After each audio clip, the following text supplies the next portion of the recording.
بسم اللہ الرحمن الرحیم، السلام علیکم۔ میں ہوں آپ کا میزبان ساجد گندل۔ آج 22 فروری ہے، سال 2022۔ وزیر اعظم عمران خان نے دورہ روس سے ایک دن قبل روسی ٹی وی چینل کو دھماکے دار انٹرویو دیا ہے، مودی کو مناظرے کا چیلنج کر دیا ہے۔ روس اور یوکرین اس وقت حالت جنگ میں ہے۔ اس خاص موقع پر یوکرین نے وزیر اعظم عمران خان سے کیا مدد طلب کی ہے، بڑی عام تفصیلات ہیں جو آپ کے سامنے رکھوں گا۔ لندن میں موجود اشتہاری اسحاق ڈار کا کھیل ختم ہونے جا رہا ہے، اس حوالے سے بھی ایک بڑی خبر ہے، وہ آپ کے سامنے رکھوں گا۔ دونوں صدارتی آرڈیننس چیلنج ہو رہے ہیں، حکومت اور الیکشن کمیشن بھی آمنے سامنے آ چکی ہیں۔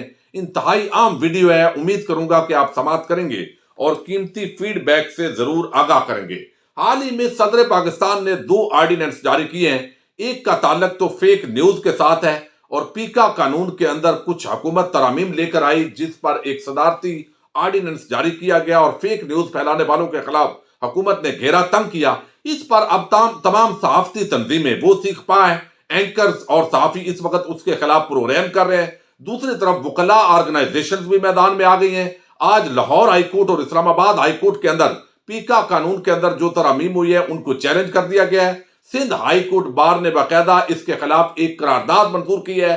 تو آزادی اظہار رائے پر حملہ اس کو قرار دیا جا رہا ہے، اور آپ کو علم ہے حکومت جب بھی کوئی سخت ایکشن لیتی ہے اور کوئی بھی بڑا کام کرنے کی کوشش کرتی ہے تو یہ مختلف مافیات مل کر حکومت کے خلاف ایک محاذ بناتے ہیں، اور میڈیا چونکہ سکرینیں ان کے پاس اویلیبل ہوتی ہیں، بغض عمران کے اندر یہ سارے لوگ اکٹھے ہو جاتے ہیں۔ اب لاہور ہائی کورٹ کے اندر یہ ظفر ایڈوکیٹ ہے جنہوں نے یہ درخواست جمع کروائی ہے، چودھری سعید ظفر ایڈوکیٹ، اور انہوں نے کہا ہے جی یہ ترمیمی آرڈیننس جو ہے یہ غلط ہے، یہ آزادی اظہار رائے کو ختم کرنے کی سازش ہے۔ دوسری طرف جو ایک آرڈیننس جاری کیا گیا جس کے اندر جو الیکٹڈ ممبران ہیں وہ الیکشن کمپین کے اندر حصہ لے سکتے ہیں، جیسے اب مریم نواز چونکہ الیکٹڈ نہیں ہے وہ ہر جگہ کمپین کر سکتی ہیں، وہ جلسے جلوس کر سکتی ہیں، اور چونکہ الیکٹڈ ممبران M N As, M P As, وزراء، وزیر اعظم وہ نہیں جا سکتے، اور یہ خدشہ ظاہر کیا جاتا ہے کہ وہ اسکیموں کا اعلان کر سکتے ہیں، وعدہ وعید کر سکتے ہیں،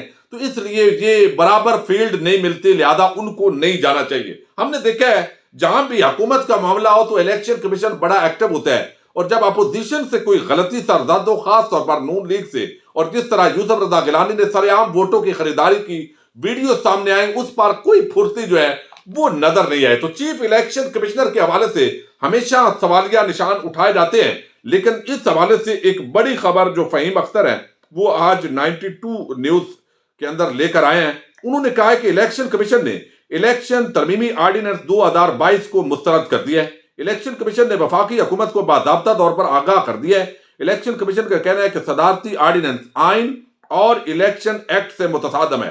آئین میں واضح لکھا ہے کہ صاف، شفاف، منصفانہ اور آزادانہ انتخابات کے لیے الیکشن کمیشن کے اختیارات کو ختم نہیں کیا جا سکتا۔ تو صدارتی آرڈیننس کے خلاف عدالت سے رجوع کرنے سے متعلق الیکشن کمیشن جلد فیصلہ کرے گا، اور کل ان کا انتہائی عام اجلاس ہونے جا رہا ہے، بلکہ آج ہو رہا ہے، اور اس اجلاس کے اندر لائحہ عمل طے کر لیا جائے گا۔ تو چیف الیکشن کمشنر اور ان کی ٹیم اور حکومت بھی اس معاملے کے اندر آمنے سامنے آ چکی ہے، اور دوسری طرف دونوں صدارتی آرڈیننسز کو باقاعدہ طور پر جو ہے وہ چیلنج جو ہے وہ کر دیا گیا ہے، اور اس معاملے پر آپ دیکھ لیجئے کہ حکومت جب بھی اس طرح کا سٹیپ اٹھاتی ہے تو ہم نے دیکھا ہے اس کے اندر سارے جو ایلیمنٹس ہیں وہ ایکٹیو ہو جاتے ہیں۔ اسحاق ڈار کے حوالے سے ایک بڑی خبر ہے، وہ پہلے آپ کے سامنے رکھوں۔ آپ کو علم ہے کہ جس طرح نواز شریف جعلی بیماری کا ڈرامہ کر کے گیا ہے، اسی طرح اسحاق ڈار جو ہے وہ بھی وہاں اشتہاری ہو چکا ہے، اور اس کی جائیدادیں نیلام بھی ہو رہی ہیں، اور اس کے ساتھ ہی بگوڑا ہے، کوئی بڑی بیماری بھی نہیں ہے، لیکن یہاں سے اس کو جس طریقے سے شہر خاقان عباسی نے فرار کروایا تھا اس دن سے وہ واپس نہیں آیا، اور اب وہ بھی جعلی بیماری کا ڈرامہ کر رہا ہے کہ میرا علاج چل رہا ہے، جب تک میں صحت یاب نہ ہوں اس وقت تک میں نہیں آنا چاہتا، لہذا میں یہاں پر جو پاکستان کا لندن میں ہائی کمیشن ہے وہاں جا کر حلف اٹھا سکتا ہوں، تو ویڈیو لنک کے ذریعے بھی حلف اٹھا سکتا ہوں۔ تو یہ اجازت دی جائے چیئرمین سینٹ کو، چونکہ وہ سینیٹر منتخب ہو گئے تھے اور انہوں نے یہ ایک لیٹر لکھا تھا، تو اس لیٹر کا آج جواب جو ہے وہ اسحاق ڈار کو چیئرمین سینٹ کی طرف سے دے دیا گیا ہے، اور انہوں نے ان کی جو درخواست تھی اسحاق ڈار کی اس کو غیر آئینی قرار دے دیا گیا ہے، اور کہا ہے کہ ورچوئل حلف لینے کی درخواست غیر آئینی ہے، غیر آئینی ہے آپ کی۔ اور صادق سنجرانی صاحب نے لکھا ہے کہ جس کے لیے چیئرمین سینٹ نے لندن میں علاج کی غرض سے گئے ہوئے جو جواب خط ہے اس کا جواب دیا گیا، اور صادق سنجرانی نے خط میں مزید جواب دیا ہے کہ آئین کے آرٹیکل 65 اور آرٹیکل 255 کا حوالہ دیتے ہوئے ہم یہ قرار دیتے ہیں کہ یہ آپ کا طریقہ کار غیر آئینی ہے۔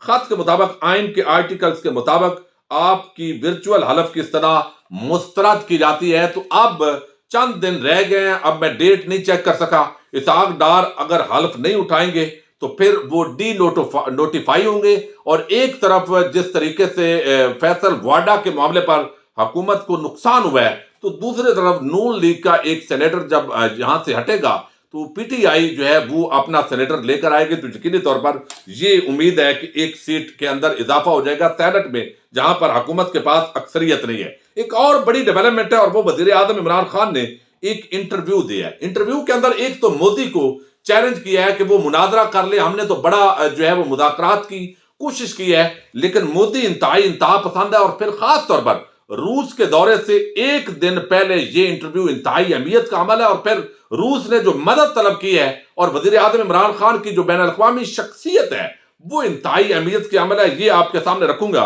روسی ٹی وی کو جو انٹرویو دیا ہے، ایک تو کہا گیا ہے کہ دنیا کے ترقی پذیر ممالک سے غیر قانونی طور پر پیسے کی منتقلی کے مسئلے کا ہمیں سامنا ہے، یعنی جس طریقے سے نواز شریف، زرداری اور بڑے بڑے جو مافیات ہیں وہ پیسہ لوٹ کر بیرون ملک جاتے ہیں، اس مسئلے کو ہمیشہ وزیر اعظم پریارٹی پر اٹھا رہے ہیں، اور خاص بات یہ ہے کہ ہمارا میڈیا بھی یہ معاملہ نہیں اٹھاتا، اور دوسرا جو سیاسی جماعتیں ہیں ان کو بھی سانپ سونگ جاتا ہے اس معاملے پر۔ تو جس کا بیر پراپرٹی نہیں ہوتی، جس کو خطرہ نہیں ہوتا، کوئی غیر قانونی دھندا نہیں ہوتا، وہی جرت کے ساتھ اس معاملے کو اٹھا سکتا ہے۔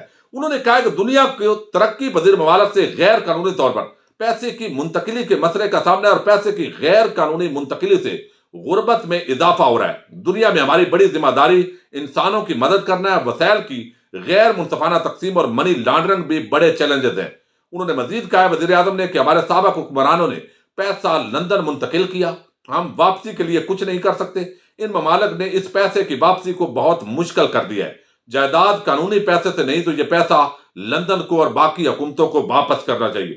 وزیر اعظم نے کہا جب دنیا بلاکس میں تقسیم ہوئی تو پاکستان امریکی بلاک میں چلا گیا، اور ہم غیر ملکی امداد کے لیے بلاک کا حصہ بنے۔ اب جب ہم ماضی کو دیکھتے ہیں تو یہ غیر ملکی امداد ملک کے لیے ایک لعنت ہے۔ ایکسپورٹ نہیں بڑھا سکے ہم، خود انحصاری نہیں رہی، دنیا کے بلاکس میں تقسیم ہونے کی وجہ سے مسائل بڑے ہیں۔ ہماری بنیادی توجہ یہ ہونی چاہیے کہ اپنے لوگوں کو کیسے غربت سے نکالیں۔ غربت کا خاتمہ بہتر راستہ ہے، تمام ممالک کے درمیان تجارت ہونی چاہیے۔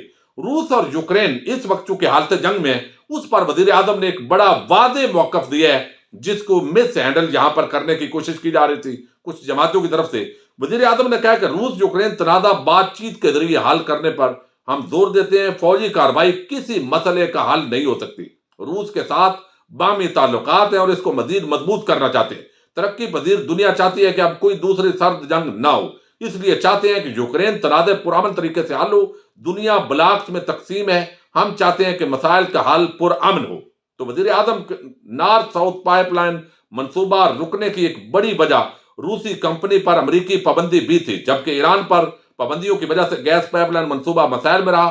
ہمیں گیس کی کمی کا سامنا ہے، چاہتے ہیں کہ ایران پر پابندیاں ختم ہوں۔ اور انہوں نے کہا کہ اس پر نہرو اور گاندھی کا نہیں، اب اس وقت مودی جو ہے وہ بھارت کا حکمران ہے، اسی کا نظریہ ہے۔ یہ ہندوتوا کا ایک نظریہ ہے، انتہا پسند لوگ ہیں، اور خواہش ہے کہ بھارتی حکومت اس نظریے سے باہر نکلے، غربت کے خاتمے کے لیے توجہ دے۔ ہم نے مذاکرات کی بڑی کوشش کی، اور میں مناظرے کی چیلنج انہوں نے دیا ہے مودی کو۔ میں نہیں مانتا کہ طاقت سے مسائل حل ہو سکتے ہیں۔ 10 سال میں ہزاروں لوگ افغانستان میں مارے گئے۔ افغانستان میں طاقت کا استعمال درست نہیں ہے، اس لیے چاہتے ہیں کہ دنیا مذاکرات کے ذریعے مسائل حل کرے۔ کورونا کے اثرات پر بات کی گئی، افغانستان کے ایشوز پر بات کی گئی، اور دورہ روس سے قبل ان تمام معاملات پر وزیر اعظم نے بڑی جرات مندی کے ساتھ واضح کیا ہے کہ ہم کوئی روس کے اس بلاک کا حصہ نہیں بننے جا رہے، نہ امریکہ کے بلاک کا حصہ بننے جا رہے ہیں، بلکہ ہم تو باہمی تجارت کے فروغ کے لیے، اپنے ملک کے مفاد کے لیے جو ہے وہ کام کرنے جا رہے ہیں۔ اب اس کے بعد جو روس کے یوکرین کے سفیر ہیں، انہوں نے اسلام آباد کے اندر ملاقات کی ہے۔